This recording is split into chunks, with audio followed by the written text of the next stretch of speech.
పల్లవి ఒక వచనము Emmanuel Baptist Telugu church from Veligonda.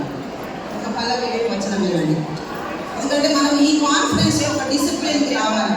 మీరు చూస్తూ ఉంటారు, మేము స్టేజ్ మీద ఎవరిని ఆనర్ చేయలేదు, మేము స్టేజ్ మీద ఎవరిని కూర్చోబెట్టలేదు.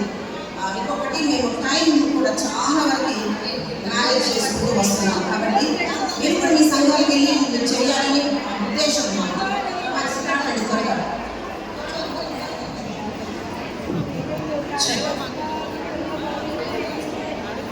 దేవుని పరిశుద్ధ నామంలో ఈ ఉదయకాలంలో మాకు అవకాశం ఇచ్చినటువంటి సెంటరీ బాప్టిస్ట్ చర్చ్ దేవుని సమాజం వారికి కృతజ్ఞతలు తెలియజేసుకుంటూ, Emmanuel Telugu Baptist church Vinukonda women convention presidents ఈ ప్రేమించేదని అధికముగా ఆరాధించాం.